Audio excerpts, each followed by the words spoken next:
Hi guys, welcome to Sudeepverse.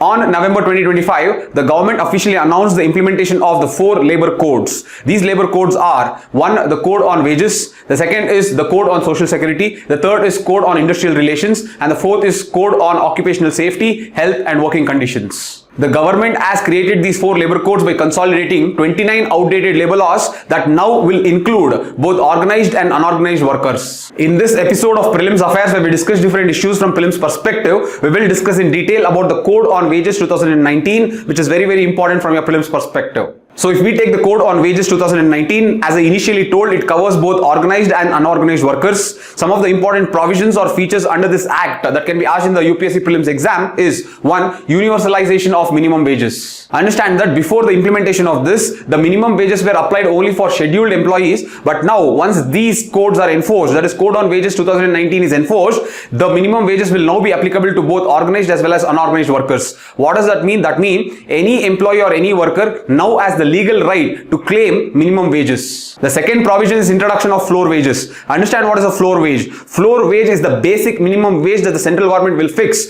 and any state government that fixes the minimum wage should always be above this floor wage. The state governments cannot fix the minimum wages below the floor wage. So it is the central government that will fix the floor wage, and the state governments can fix the minimum wage above the floor wage, and it can never be fixed below the floor wage. The third provision is fixation of minimum wages. Now the fixation of minimum wages can depend on different criteria.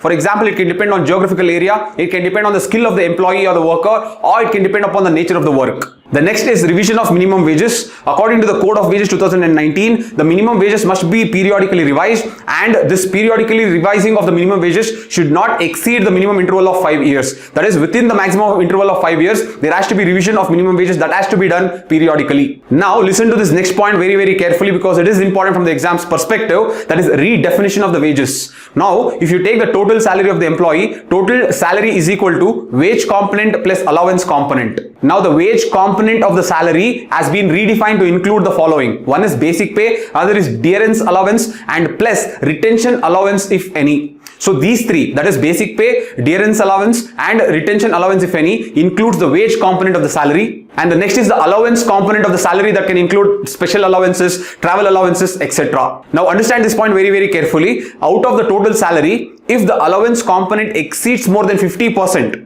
if the allowance component exceeds more than 50%, then the excess of that allowance component is added back to the wage component.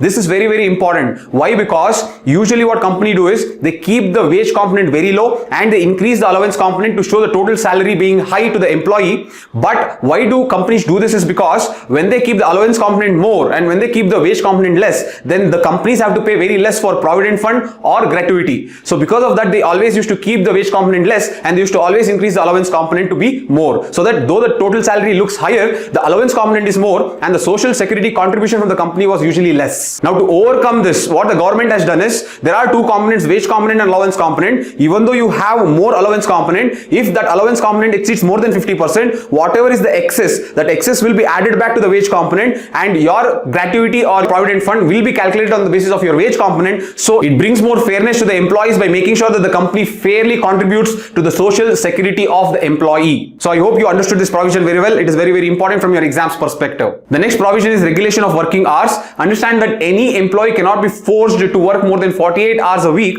and on a single day, any employee cannot be forced to work more than 12 hours a day, including their resting hours. The next provision is timely payment of wages. Now in this recent Code of Wages 2019, the timely payment of wages is applicable to all employees irrespective of their level of salaries. So if the worker is a daily wage earner, then you have to pay that worker by the end of the shift. If the worker is a weekly earner, then you have to pay that worker before the weekly holiday. If the worker is a monthly earner, then you have to pay that worker by the end of 7th of the next month. In case of resignation or termination, then the payment must be settled by the end of 2 working days following the resignation or termination. So overall, the Code of Wages fixes the timely payment of wages for both organized and unorganized workers irrespective of their level of salaries. The next provision is payment of bonus.